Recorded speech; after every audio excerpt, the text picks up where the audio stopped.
Welcome to the Chronic Pleasure Podcast. My name is Karen Lorre, and here we talk about all things pleasurable and some things that get in the way. And I just want to share a kind of synchronistic story that happened when I was very young and how it really transformed my life. When I was a big reader as a kid. That was my first thing that made me happy. Like it was something I just loved, loved, loved reading. And you know what my librarian's name was? This is just so trippy. Her name was Mrs. Reedy. I love that. Mrs. Reedy was my librarian at the library. Anyway, so I loved to read. And when I was in sixth grade or fifth grade, no, fourth grade, my friend Beth Ann, she came by and she said, Karen, I'm reading this great book. And it was a book that was kind of a lower level book for me. It wasn't like I'd been reading Chekhov and I was like trying to be, super smart and all this stuff, Les Miserables, all that stuff. But this was a book and it was called The Dove. And it was written by a boy who, when he was 16 years old, he had sailed around the world. And I thought, oh, I'd like to read that. So I got it at the library and I read it up in my treehouse. And I read it and I loved it. And I got fascinated with sailing. I got fascinated with his experience of going around. He spent 5 years by himself. Sometimes his girlfriend came, but for the most part, he sailed all the way around the world by himself. And he stopped at all these different islands and had these amazing experiences with these different people, these indigenous people or these local people. And everybody was kind and everybody was nice because he was so open. He was so young. He was so friendly. And they were friendly with him. And I just thought it was such a beautiful story. So I became obsessed with having that experience for myself or something like that. And then Beth Ann invited me to take canoeing lessons with her with the Girl Scouts. Now, I never wanted to be a Girl Scout. I didn't like that kind of thing, but I wanted to do canoeing. So I joined just for the canoe team. And I loved the canoeing. It was super fun. I loved being on the ocean. I loved being out in the sun. We had music playing and we had races. And I was a gymnast at the time, so I always won every single race. It was really fun. And I loved it. And one day we were out there in our canoes, and it was all summer long that we were there. And we're out there, and it's like in this kind of bay. And I saw these little tiny sailboats with little boys in the sailboats. And I was like, wow, that's so cool. That's what I want to do. And so when our canoes came in, I ran up to the Girl Scout leader and I said, hey, what are those sailboats? And she said, oh, those are for the Boy Scouts. And I said, oh, that's so cool. When do we get ours? Boy Scouts, Girl Scouts, right? And she said, oh, we don't. I said, what? And she said, no, just the Boy Scouts get them. I said, that's not fair. And she said, go tell the Boy Scouts. So I walked over because the Boy Scout lodge was right near where the Girl Scouts were, the water lodge or the sea lodge. So I walked over to there and I banged on the door, and I'm like a blonde, skinny kid in my bathing suit. And I banged on the door, and this young kid answers the door, and he goes, "What do you want?"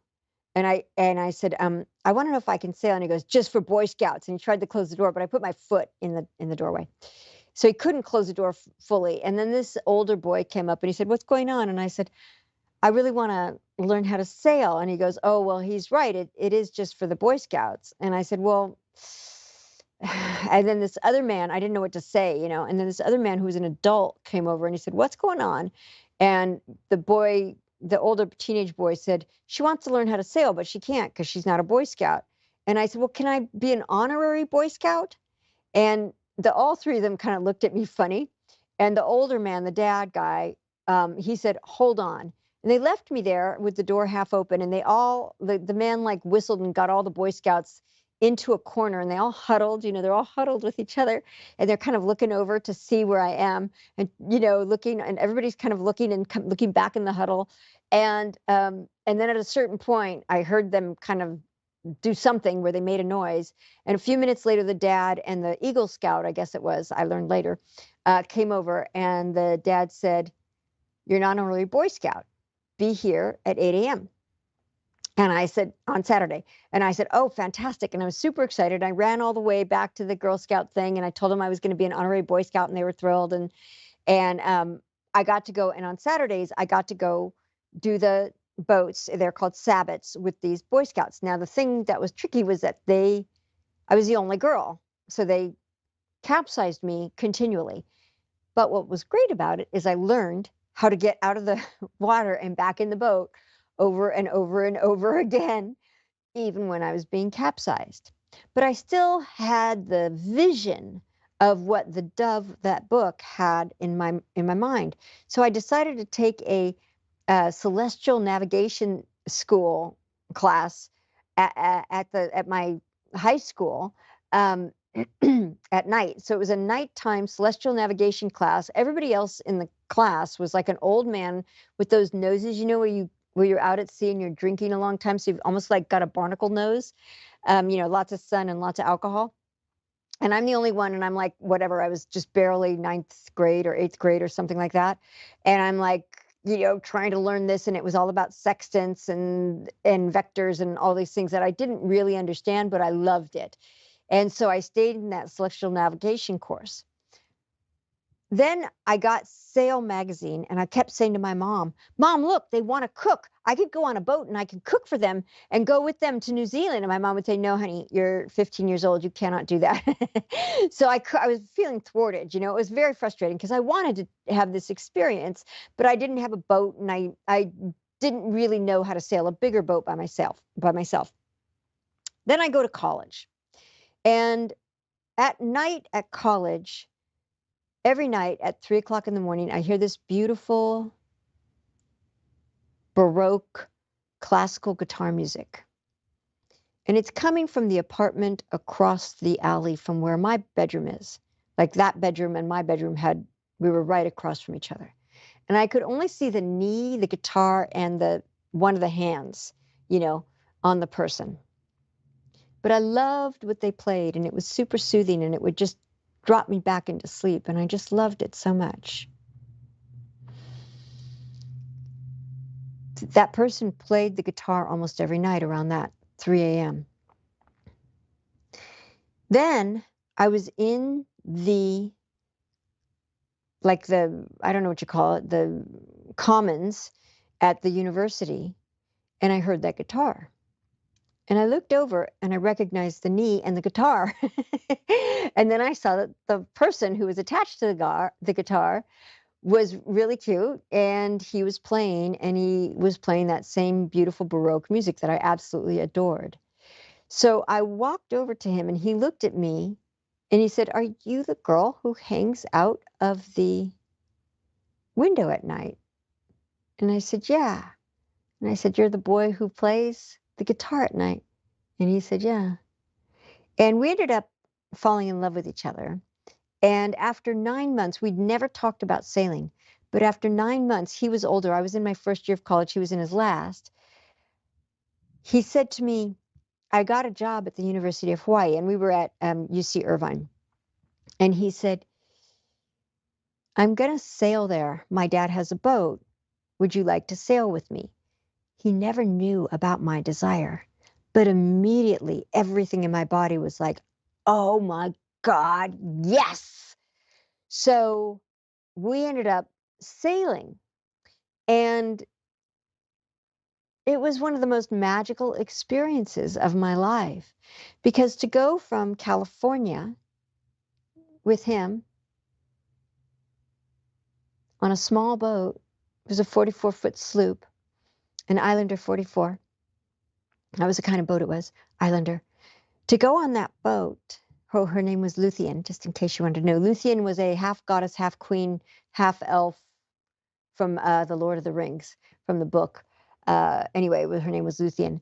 But anyway, it was such a magical experience, and it satisfied that desire I had when I was in fourth or fifth grade, when Bethan had brought over the Dove and I had read it.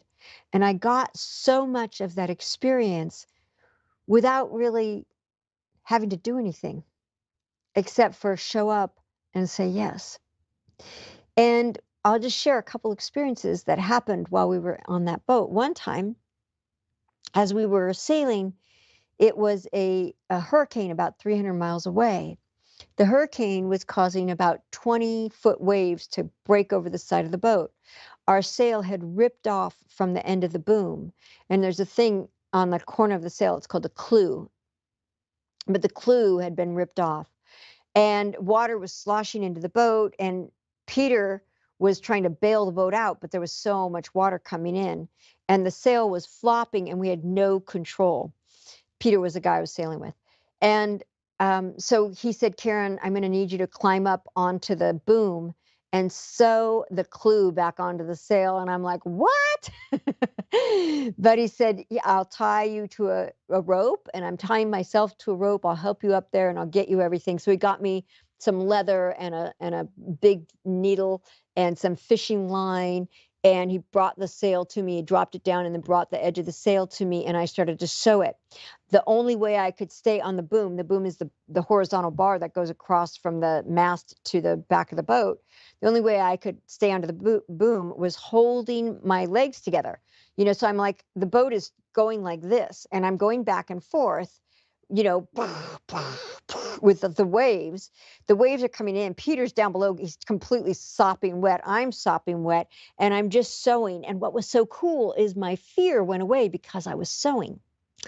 And as I'm sewing, I just sewed it really good, and I'm staying there, and I'm staying there, and I'm staying there, and I'm staying there, getting it. I went over the edge of the clue and the sail multiple times, and then I sealed off the sewing thing, and then I said, I think I'm done, and I came down, and we were able to use that and drop the sail so it was very small, so we had control, and get ourselves facing into the wind so that we weren't getting bashed so much from the side.